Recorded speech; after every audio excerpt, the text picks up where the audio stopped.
받으실 말씀은 창세기 1장 26절에서 28절까지의 말씀입니다. 창세기 1장 26절에서 28절까지 말씀을 다 같이 봉독하겠습니다. 하나님이 이르시되 우리의 형상을 따라 우리의 모양대로 우리가 사람을 만들고 그들로 바다의 물고기와 하늘의 새와 가축과 온 땅과 땅에 기는 모든 것을 다스리게 하자 하시고, 하나님이 자기 형상 곧 하나님의 형상대로 사람을 창조하시되 남자와 여자를 창조하시고, 하나님이 그들에게 복을 주시며 하나님이 그들에게 이르시되 생육하고 번성하여 땅에 충만하라. 땅을 정복하라. 바다의 물고기와 하늘의 새와 땅에 움직이는 모든 생물을 다스리라 하시니라. 아멘. 믿음의 고백하겠습니다. 예수님 안에서 나는 언제나 행복합니다. 예수님과 함께 기쁘고 즐겁게 삽니다. 이렇게 사는 우리 모두가 되기를 예수님의 이름으로 축원합니다. 저는 오늘 함께 읽은 말씀을 중심으로 하나님을 닮은 우리, 한번 더 합시다. 하나님을 닮은 우리, 같은 제목으로 하나님 말씀을 나누고자 합니다.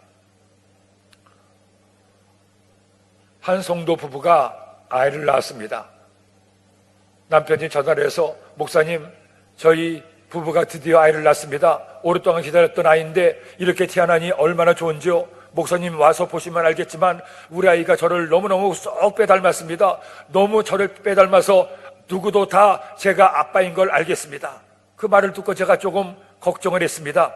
왜냐하면 딸을 낳은 것으로 알고 있는데 아빠를 닮으면 조금 곤란한 부분이 있었습니다. 그런데도 그런 말씀을 들을 수가 없고, 예, 알겠습니다. 제가 속히 아이도 잘 자랄 수 있도록 또 산모도 건강할 수 있도록 위해서 기도를 해드리겠습니다 하고 말씀을 드렸죠. 그리고 한 달쯤 집에 와서 아이를 데리고 왔어요. 부부가 함께 와서 목사님, 저 아이가 처음으로 교회에 왔습니다. 한번 보세요. 저를 쏙 빼닮았죠. 제가 봤더니 정말로 감사하게도 아빠를 별로 많이 안 닮았습니다. 엄마를 많이 닮은 것이 얼마나 감사한지요. 그런데도 그 아빠는 연신 목사님, 눈도 제 눈 쏙 빼닮았습니다. 손가락 보세요. 손가락도 애가 퉁퉁하니 제 손가락을 닮았습니다. 여자아이가 손가락이 퉁퉁하게 좋은지 나쁜지 모르겠지만 여하튼 그 아빠는 그렇게 계속 얘기를 하시더라고요. 위에서 간절히 아이가 잘 자라서 하나님과 사람에게 사랑받도록 위해서 기도해 줬습니다.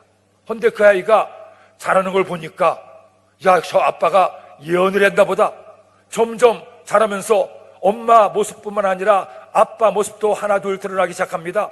너무나 감사하게도 엄마의 좋은 점, 아빠의 멋있는 점, 그것을 잘 닮아서 크면 아주 예쁘고 멋진 아이가 되겠다 하는 생각을 가지기도 했어요. 여러분, 우리가 살면서 알게 되는 엄연한 진리가 한 가지가 있죠. 자식은 부모를 닮는다는 겁니다. 아무리 아니라고 해도 자식은 부모를 닮을 수밖에 없어요. 만일 자식이 부모를 닮지 않는다면 그야말로 심각한 문제가 되는 것이 아니겠습니까? 비단 이것은 얼굴 생김만이 아닙니다. 자식은 부모의 성격도 닮습니다. 자식은 부모의 걸음걸이도 닮고, 자식은 부모가 하는 생활 습관도 하나하나 다 닮아가는 것을 느낄 수가 있어요. 어쩌면 저렇게 부모를 빼어 닮았을까 놀랄 만큼 그렇게 무섭도록 자식은 부모를 보고 배우고 닮아가게 된다는 겁니다. 선천적으로나 후천적으로나 자식이 부모를 닮는 것이 당연한 것이 아니겠습니까? 그러나 안타까운 것은 부모로서 내 자식이 부모의 좋은 점만 닮으면 좋을 텐데 그렇지 않을 때 부모로서 미안한 마음도 들고 안타까운 마음도 들지가 않겠습니까? 내가 키가 작은데 우리 아이는 키가 컸으면 했지만 여지없이 우리 아이도 남보다 그렇게 크게 자라지 못한 걸 보면서 아쉬울 때가 있지 않겠습니까? 우리 아이는 나를 닮지 않아서 눈이 좀 커다랗으면 좋겠는데 나를 닮아서 좀 저렇게 실눈일까 하고 안타까워할 수도 있을 거예요. 그러나 그것도 저것도 결국 하나님께서 정하신 것이니 감사하고 기뻐하고 주신 모습 그대로 부모에게 감사하고 자식을 위해서 기도하고 더욱 아껴주는 우리 모두가 되기를 예수님의 이름으로 축원합니다. 그런데 이처럼 자식이 부모를 닮는 것처럼 우리 모두도 또 한 번 닮은 그분이 있습니다. 더구나 부모는 자식에게 물려주고 싶지 않은 부부도 있을지 모르겠지만 이분은 너무나 완벽해서 우리는 평생 이분을 닮기 위해서 노력하고 그분을 닮아가야 됩니다. 그렇다면 우리가 누구를 닮았습니까? 우리는 하나님을 닮은 줄로 믿습니다. 우리가 지난 시간부터 창세기의 말씀을 함께 나누고 있죠. 하나님께서 천지와 만물을 창조하셨고 이제 6일 동안의 창조 마지막에 하나님은 마지막 창조를 하십니다. 무엇을 만드십니까? 사람을 만드시는 거예요.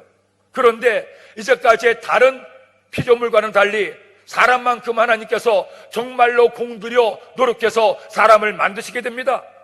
더구나 어떻게 만듭니까? 하나님을 닮게 만들었다고 성경은 말씀하고 있어요.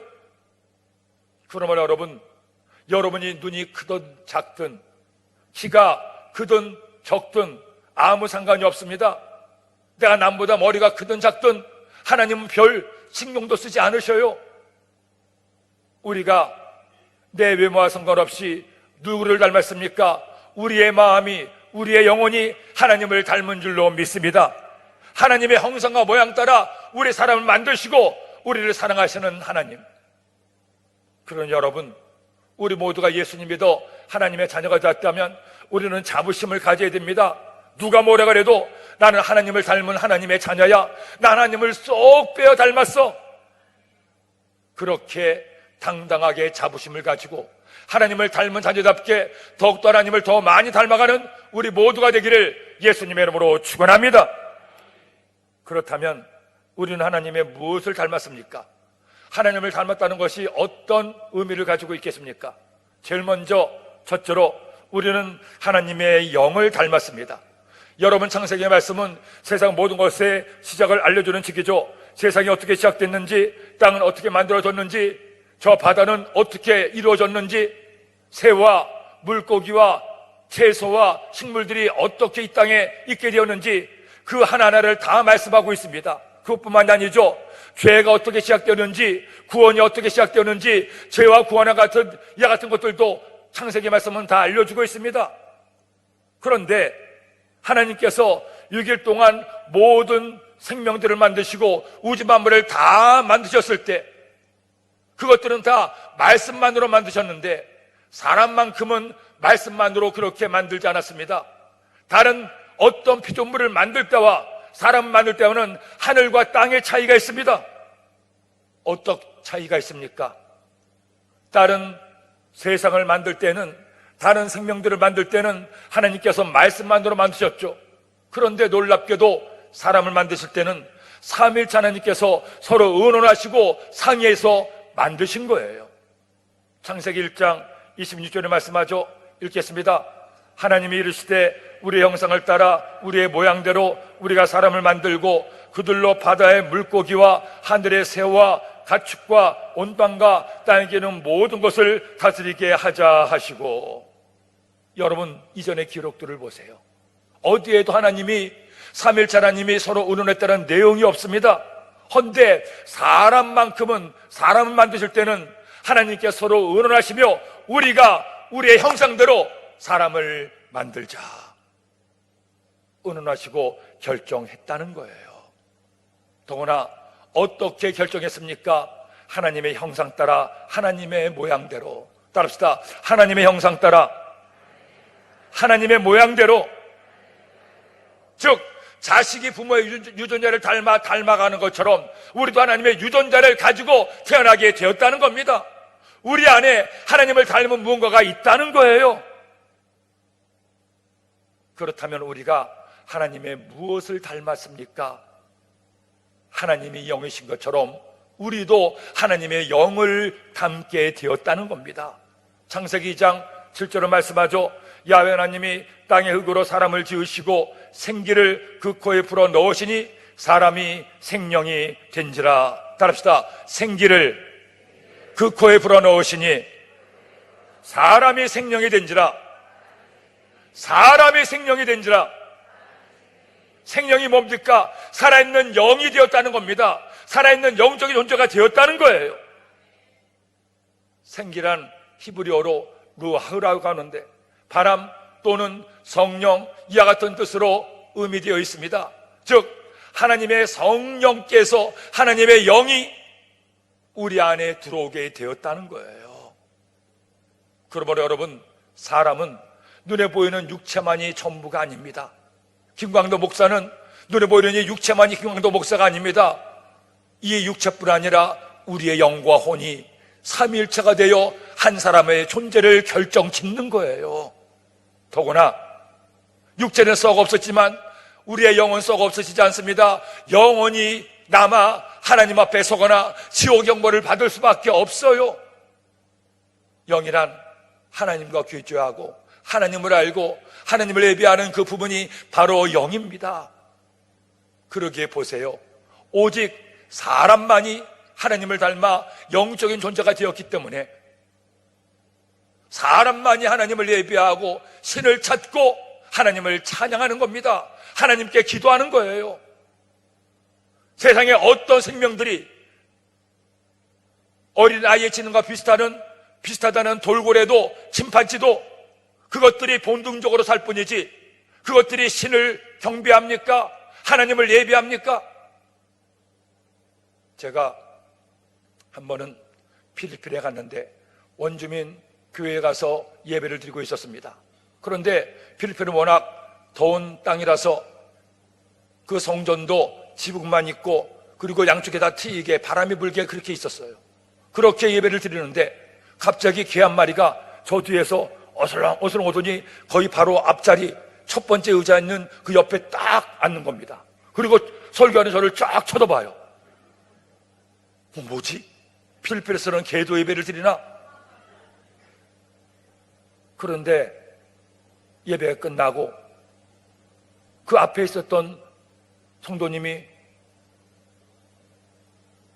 교회에서 나가니까 그 개도 절레절레 그 교회에서 나가는 겁니다. 제가 물어봤죠. 성교사님, 저 개는 어떻게 저렇게 예배 때마다 와서 예배를 드립니까? 신기하네요.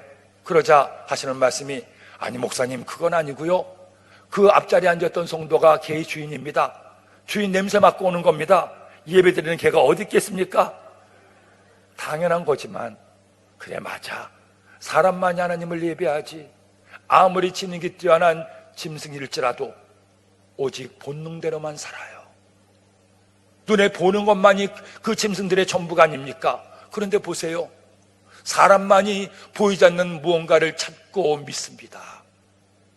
하나님을 믿지 않은 사람들조차도 죽어버린 영이지만 자기들이 신을 더듬어 찾고 참 하나님을 믿지 못하면 우상을 만들어 우상을 숭배하는 거예요. 사람만이 하나님을 닮아 영적인 존재가 되었기 때문에 로마서 3장 10절로 12절을 말씀하죠. 기록된 바 의인은 없나니 하나도 없으며 깨닫는 자도 없고 하나님을 찾는 자도 없고 다 치우쳐 함께 무익하게 되고 선을 행하는 자는 없나니 하나도 없도다.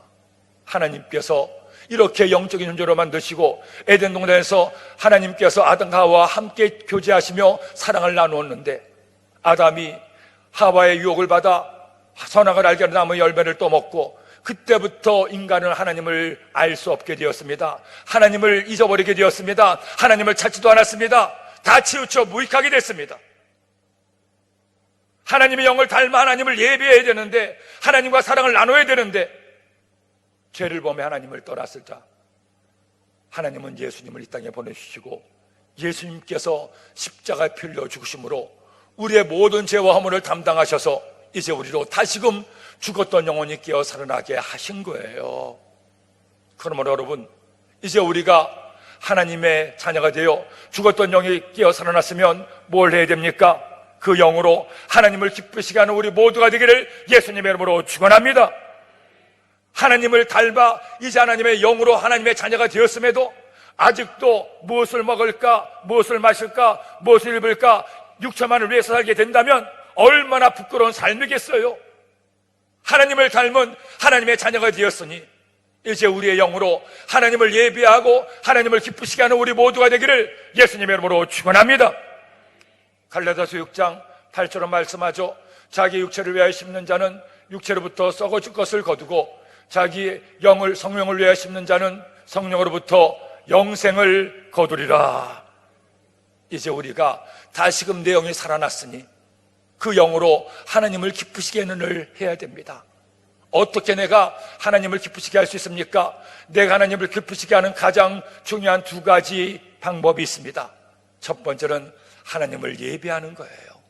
하나님을 예배할 때 하나님은 너무너무 기뻐하십니다. 두 번째로 복음을 전하는 겁니다. 예배와 전도야말로 깨어 살아난 나의 영혼이 하나님을 위해서 하나님을 기쁘시게 해서 해야 될 가장 우선되는 하나님의 명령이에요. 그러므로 여러분, 저는 여러분들이 더 많이 여러분들의 예배가 살아나기를 소원합니다. 여러분의 영혼 속에 하나님을 사랑하는 마음이 불을 띠르나 하나님 앞에 온전한 예배자가 되기를 예수님의 이름으로 축원합니다. 뿐만 아니라 나가서 믿지 않는 사람들에게 복음을 전해야 돼요. 그냥 나만 예수님 믿고 나만 잘 먹고 잘 살면 된다는 그런 마음으로 살면 주님은 절대로 기뻐하지 않습니다. 모여서 하나님을 예배하고 예배를 통해 하나님의 은혜를 경험한 다음 우리는 흩어져서 세상 속에 나가서 세상의 빛과 소금, 하나님을 믿지 않는 영혼들에게 주님의 사랑을 전하는 영적인 등대 역할을 해야 돼요. 그래야 하나님은 여러분을 기뻐하시고 내가 내 독생자 예수의 피로 너희를 살게 했더니 이렇게 나를 기쁘게 하는구나, 하나님께서 대견하시고 기뻐하시지 않겠습니까?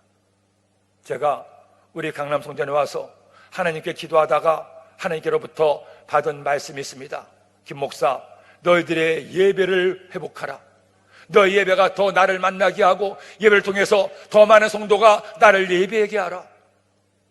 그래서 가장 먼저 우리 강남 성전이 더욱더 하나님을 기쁘시게는 예배를 드릴 수 있도록 예배를 위해서 하나님께 간절히 기도하고 있습니다. 주일 예배는 말할 것도 없고 더 많은 성도가 주일날 주께는 하나님을 예배할 수 있도록 더 많이 기도하고 더 많이 말씀을 묵상하고 더 많이 말씀을 준비하고 더 성령 충만해서 주일날 주께 나오는 모든 성도님들이 주님을 만나고 주의 응답을 경험할 수 있도록 기도하고 준비하고 있어요. 이 아름다운 성전에 하나님을 예배하는 성도가 가득 넘치는 것을 꿈꾸며 하나님께 기도하고 있습니다. 그리고 수요 예배도 금요 성령 대망에도 새벽 예배도 더 많은 성도가 주님을 예배하는 것이 기쁨돼서 하나님을 예배할 수 있도록 기도하고 준비하고 노력하고 있습니다. 사실 원래는 100일간의 성경 여행을 우리 여러분들을 뵙고 좀 더 많이 익숙해지고 더 많이 알아간 다음에 내년 초부터 하려고 했습니다. 그때 하나님께 기도할 때마다 하나님께서 강력하게 말씀하는 겁니다. 김 목사, 바로 시작해라. 바로 시작해라. 그래서 지난 10월 1일부터 100일간의 성경 여행을 2주차 있습니다. 너무너무 감사한 것은 첫째 주 재직 특별 새벽 기도회라서 많은 성도님들이 오시기도 했지만 둘째 주가 되었는데도 이전에 새벽 예배 때보다 2배가 넘는 성도님들이 오셔서 함께 하나님을 예배하고 새벽을 깨우시니 얼마나 감사한지요. 한 성도님은 이런 새벽 기도가 더 많은 성도가 들을 수 있도록 제가 현수막을 만들어 걸 테니 목사님 함께 더 많은 성도가 할 수 있도록 위해서 기도를 해주세요. 말씀을 하셨는데 얼마나 감사한지요. 어떤 분들은 도저히 상황이 안 돼서 성전까지 와서 새벽 예배를 드리지 못하니 제가 집에서라도 유튜브를 통해서 교제와 함께 새벽 예배 말씀을 듣고 예배를 드리고자 합니다. 목사님 제가 잘 들을 수 있도록 위해서 기도해 주세요. 그런 말씀을 드리면서 하나님께서 우리 성도들의 마음 가운데 새로운 예배 회복을 허락하시고 있구나 생각하니 얼마나 감사한지요. 여러분, 성도는 하나님을 예배해야 살 수가 있어요. 아무리 내가 모든 것을 다 갖추고 있다고 해도 예배가 그의 기쁨이 되지 않는다면 그의 영혼은 병들어 있고 건강한 영혼이 될 수가 없습니다.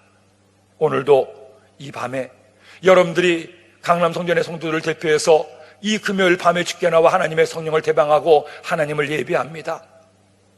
더 많은 성도님들이 주께 나와 하나님을 예배하고 더 깊은 예배자가 되어서 하나님을 만나게 되면 하나님은 너무너무 기뻐하실 거예요.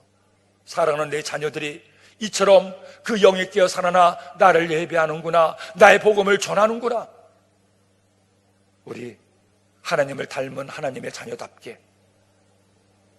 내 영으로 하나님을 기쁘시게 합시다. 하나님을 예배하고 우리 주님의 사랑과 능력을 전해서 승리하는 우리 모두가 되기를 예수님의 이름으로 축원합니다. 둘째로, 우리는 하나님의 사랑을 닮았습니다. 여러분, 하나님은 영이십니다. 그러기에 우리가 하나님을 영과 진리로 예배를 해야 되죠. 그런데 하나님은 영일 뿐 아니라 또 어떤 분이십니까? 하나님의 성품은 어떤 성품을 가지고 있습니까? 요한일서 4장 7절과 8절은 이처럼 하나님이 어떤 분인가를 말씀하고 있죠. 읽겠습니다. 사랑하는 자들아, 우리가 서로 사랑하자. 사랑은 하나님께 속한 것이니 사랑하는 자마다 하나님으로부터 나서 하나님을 알고 사랑하지 아니하는 자는 하나님을 알지 못하나니 이는 하나님은 사랑이심이라. 하나님이 누구라고 말씀합니까? 하나님은 사랑이심이라. 따라합시다. 하나님은 사랑이심이라. 여러분, 성경이 무엇입니까? 성경은 하나님께서 당신 자신을 우리에게 보여주는 사랑의 편지가 성경 말씀이에요. 우리는 이 성경 말씀을 통해 하나님의 성품을, 하나님의 뜻을, 하나님의 마음을 배워갈 수가 있습니다. 그런데 성경 전체를 통해 하나님은 우리에게 어떤 분이라고 말씀합니까? 하나님은 사랑이시라는 거예요. 하나님께서 사람을 만드실 때의 과정을 보세요. 다른 짐승과는 달리 흙을 빚어 사람을 만드셨습니다. 그 코에 생기를 불어넣어 주셨죠. 그렇게 만든 사람을 위해서 하나님은 온갖 선물을 다 준비하시죠. 사람이 사람을 사랑해도 무언가를 주고 싶잖아요. 하나님께서 하나님을 닮게 사람을 만드셨습니다. 그 코에 생기를 불어넣어 생명, 살아있는 영이 되게 했죠. 그 사람을 위해서 하나님은 에덴 동산도 준비하셨어요. 살 집을 준비하신 겁니다. 뿐만 아니죠. 남자에게 여자를 선물로 주시고 여자에게 남자를 선물로 주셨어요. 남녀가 서로 사랑해서 사랑을 배워서 그 사랑으로 하나님을 사랑하도록. 그러므로 사랑하는 여러분, 우리가 하나님을 닮는다는 것은 그 하나님의 사랑을 닮았다는 겁니다. 예수님께서 우리를 어떻게 대하셨습니까? 잘못했다고, 죄 지었다고, 마음에 안 든다고, 그 모양 그 꼴이라고, 나무라고 화내시고 판단하시고 미워하십니까? 아니잖아요. 우리의 모든 죄와 무를 다 하심에도 불구하고 그 우리의 모든 죄를 예수님의 보혈의 피로 덮어주시고 예수님을 믿기만 하면 죄 없다 의인 삼아주시고 하나님의 자녀가 되게 하시니 이 모든 것이 주님의 사랑 때문이 아니겠어요? 요한복음 3장 16절을 말씀합니다. 하나님의 세상을 이처럼 사랑하사 독생자를 주셨으니 이는 저를 믿는 자마다 멸망하지 않고 영생을 얻게 하려 하심이라. 지금 이 강제상에 붙어있는 십자가를 보세요. 십자가가 무엇입니까? 십자가에 어떤 능력이 있습니까? 십자가가 우리의 자랑입니까? 아닙니다. 사실 십자가는 저주받은 형틀입니다. 사형의 도구예요. 그런데 왜 모든 성전마다 십자가가 저렇게 세워져 있습니까? 저 십자가에 예수님이 달리셨기 때문이죠. 저 십자가에 예수님께서 못 박혀서 온몸에 물과 피를 다 쏟으시고 머리에 가시가 안 쓰셔서 그 얼굴이 피투성이가 되기까지 고난당하신 예수님. 왜 예수님께서 십자가에 들렸습니까? 왜 예수님께서 그 고난을 다 몸소 받으셨습니까? 그런 고난을 당할 만한 죄를 지었습니까? 나쁜 일을 했습니까? 아니에요.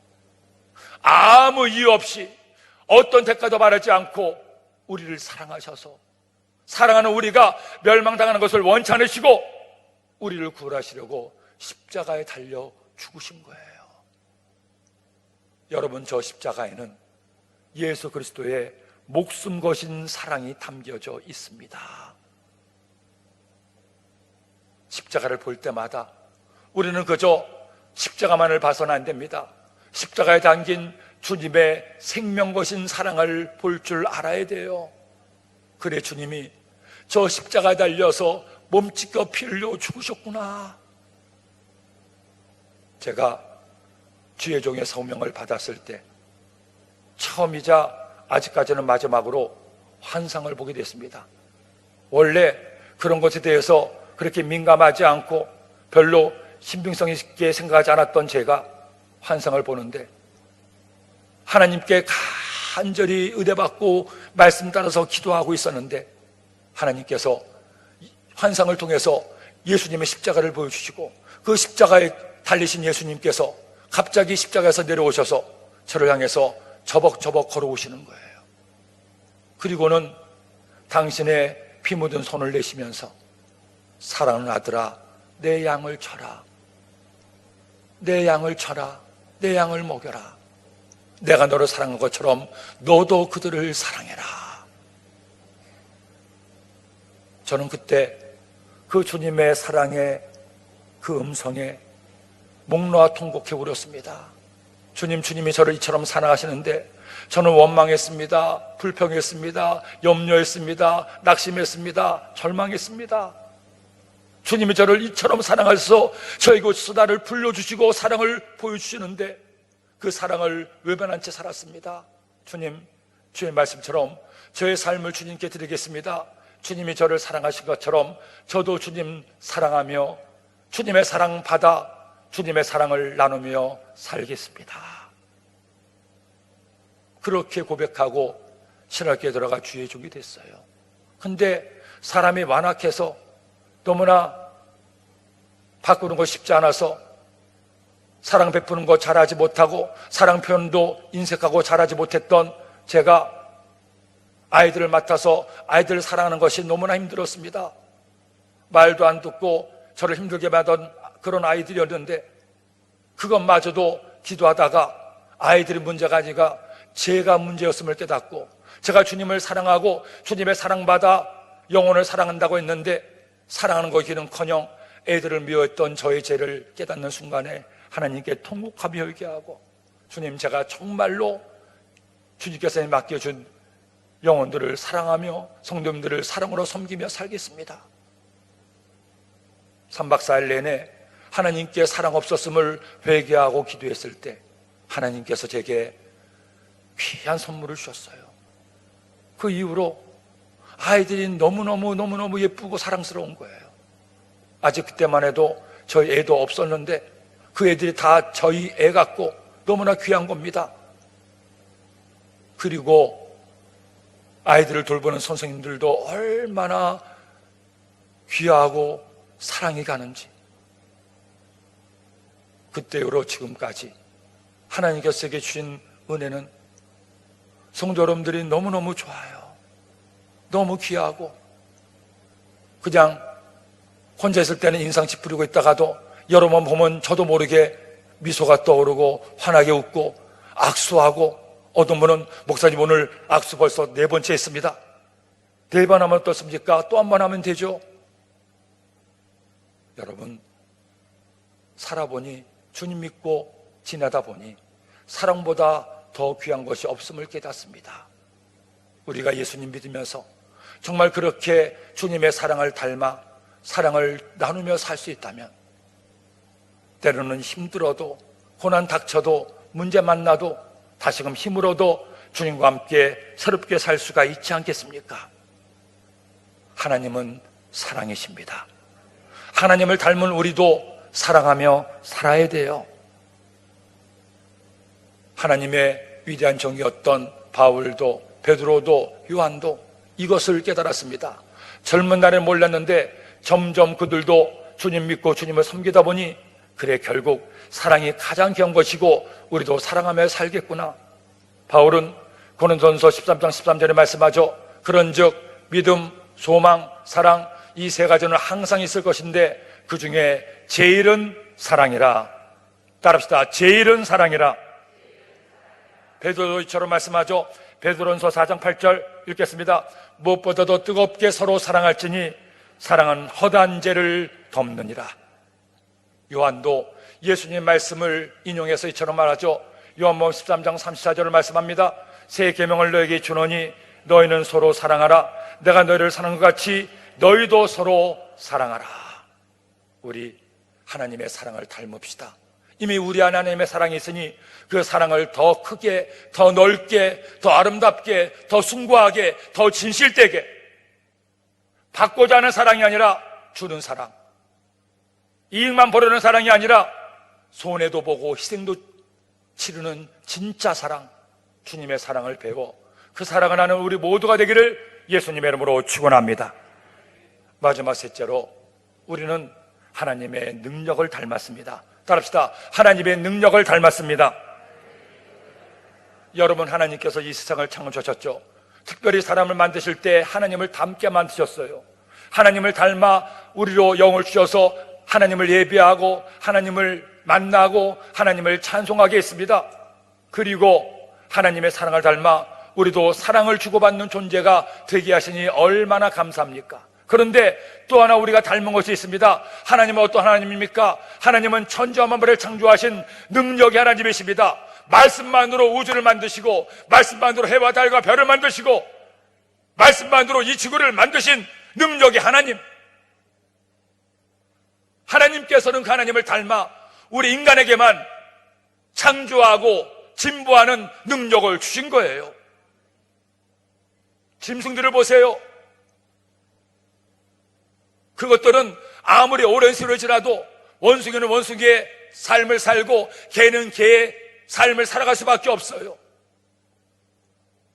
나는 이렇게 비천하게 살지만 내 자식만큼은 이 같은 개 같은 인생이 아니라 더 나은 인생을 살게 해야지 노력하는 개 보셨습니까? 없어요.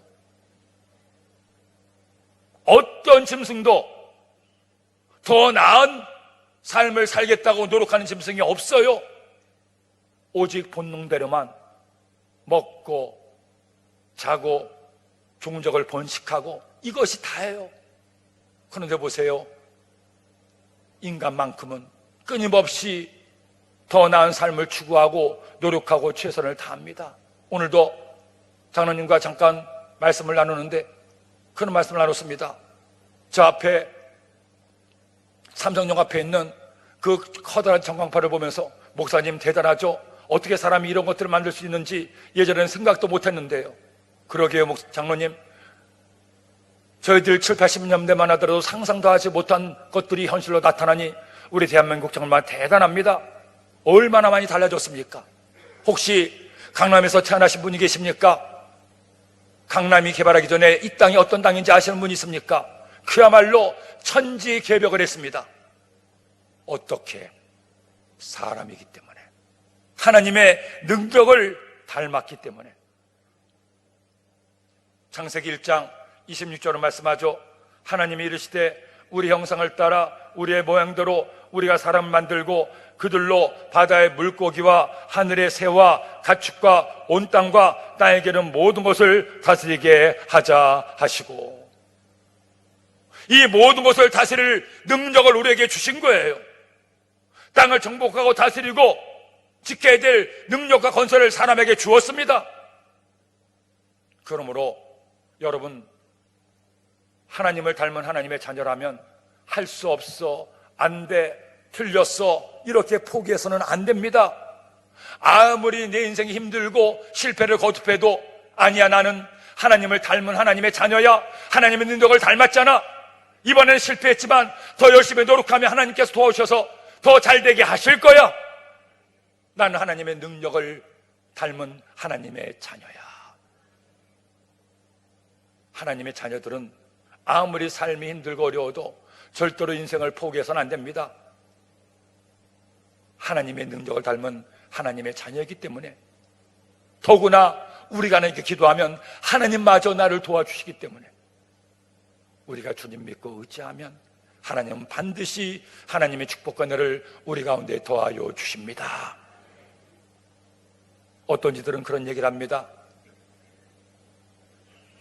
한국교회의 부흥은 끝이 나고 더 이상 부흥되지 않는다. 이제 유럽 교회들처럼 쇠퇴할 수밖에 없다. 그것은 믿지 않은 사람들의 이야기고 믿노라면서도 믿음 없는 이들의 이야기예요.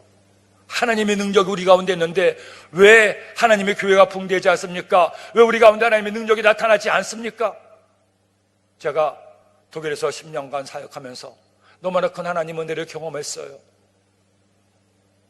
2000년의 기독교 역사를 가지고 있는 유럽의 기독교가 이제 점점 쇠퇴해가고 있고 교회들이 문을 닫고 많은 독일의 교회들이 더 이상 유지할 수가 없어서 슈퍼로 바뀌고 술집으로 바뀌고 심지어 이슬람 사원으로 바뀌는 그때 하나님의 능력을 구하고 순복음의 믿음답게 할 수 있다면 된다로 하나님께 기도했을 때 전성도가 하나님 앞에 하나님 한 마음으로 기도하고 전도하고 하나님을 예배했을 때 하나님이 교회를 부흥시켜 주셔서 100명이 200명 되게 하시고 250명 되게 하시고 더 이상 그 성전에서 수용할 수가 없어서 하나님께 기도한 끝에 새로운 성전을 하나님께 허락하셔서 새 성전으로 이전하게 하시고 그것도 독일 교회를 저희들이 사서 성전을 이전하는데 얼마나 감사한지요. 이전에 있었던 성전보다 10배 이상 넓은 성전에서 정말로 교회다운 교회를 이사하고 거기에 덤까지 사택까지 해서 성전과 또 성도들이 사용할 사무실과 양쪽에 넓은 정원까지 얼마나 감사한지요. 250명이 300명이 되고 400명이 되고 500명이 되고 한 번은 독일 신문사에서 교회에 취재를 왔습니다. 수많은 독일 교회들이 문을 닫고 사라져가는 이때 어떻게 소수 집단인 한국 사람들이 독일 교회를 사서 예배를 드리는지 궁금해서 이슈가 돼서 취재를 하러 왔다는 거죠. 그리고는 저희가 드리는 주일 예배를 함께 드리고 저와 인터뷰도 했습니다. 저는 그냥 그런 취재인가 싶었는데 나중에 신문이 나서 보니까 독일의 유력 일간지였고 그 종교면인지 사면인지 그 전체면의 절반을 할애해서 예배를 드리는 사진과 그리고 여러 가지 내용들을 다양하게 실었습니다. 한국 이민자 교회들의 기적이라고 얘기하면서 Das Gottesdienst wie ein Konzert, 콘서트와 같은 예배를 그들이 드리고 있고 무엇보다도 놀란 것은 수많은 독일 교회들이 젊은이들이 다 사라지고 나이 든 노인들만 예배를 드리는데 그 교회는 절반 이상이 젊은이고 그들이 마치 연주하는 것처럼 하나님을 찬송하고 예배하더라. 하나님의 능력이에요. 하나님의 성령의 바람만 불면 다시 부흥은 일어납니다. 다시 성도들의 삶 가운데 하나님의 기적은 나타나게 됩니다. 왜 안 난다고 얘기합니까? 왜 낙심합니까? 왜 포기합니까? 우리는 하나님을 닮은 하나님의 능력을 가진 하나님의 자녀들인데 오늘 이 밤에 우리의 마음을 엽시다. 이 말씀을 우리의 마음에 새깁시다. 여러분, 우리는 하나님을 닮은 하나님의 자녀들입니다. 그렇게 짜잘한 존재들이 아닙니다. 그렇게 별 볼로 있는 사람들이 아니에요. 우리는 하나님의 능력을, 하나님의 사랑을, 하나님의 영을 닮은 하나님의 자녀들입니다.